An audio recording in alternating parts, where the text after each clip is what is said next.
Good morning. How you doing? Hope you're well. Or doing the best that you can. Sometimes we get up, we're not feeling great, and someone asks us that question and we think we've got to give a default option of, yeah, I'm all right. Well, you know what? It's okay to say, I'm not feeling well, not feeling good, feeling a bit tired, whatever. Anyway, today, talk about sleep in the broader context of rest.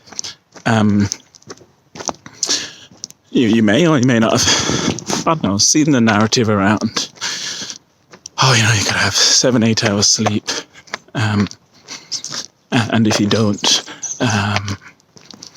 then, you're in sleep deficit, and we talk about, there's discussions around there being sleep epidemic and how much sleep people do or don't get, but I just want to provide a different perspective on it, because our bodies are amazing machines, and I've spoken about this before.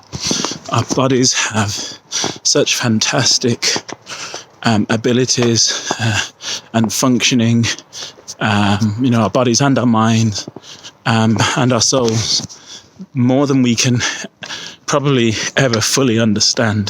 These have been developed over hundreds of thousands of years, in humans and our kind of Homo sapien kind of format, and prior to that, millions of years in whatever format we were then.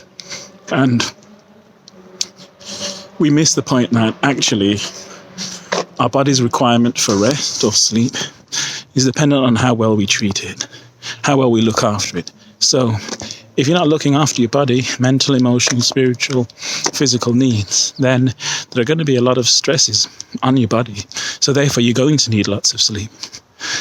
It's a given, you're going to need lots of rest. So what happens when you look after your body? What happens when you manage your well-being? What happens when you eat, well most of the time, or give your body the things that it needs?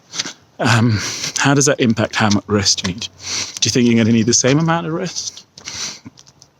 Babies, we look at babies and their need for sleep, their need to feed, is significant for their development. But we seem to forget about that. We nurture babies, we give them, we create the right environment for them to be able to manage and support and improve their well-being. But what about us? What are we doing for ourselves in order to manage our mental, emotional, spiritual and physical well-being? What are we doing on a daily basis? Because if we do that, the pressures, the strains, the stresses on our body become significantly reduced. And therefore, the need to rest, or at least rest in the way that we think, which is, we view rest primarily as sleep, becomes different. For some time now, I have an alarm, but I always wake up before it. I don't know why I still have it, to be honest with you, because 90% of the time my body wakes up, give or take, the same time every day, before my alarm. So I always switch my alarm off. And I haven't, took a while to discover this and try it out and figure it out. So for me, my body is waking up at a specific time after a certain set amount of sleep every day. I don't need my alarm. And my body is telling me that it's had the rest that it needs in the form of sleep. But also as well, I rest during the day. I do meditation during the day. I take naps if I think I need to take a nap. Not long, 15, 20 minutes, half an hour at the most. When I do more than that, it doesn't work. And I've tried that a few times, thinking, I'll get some more. It doesn't work. So this is what works for my body. I'm not saying and prescribing this for you, for your body. I'm saying over a period of years, this is what I've done to figure out how my body works and what it needs.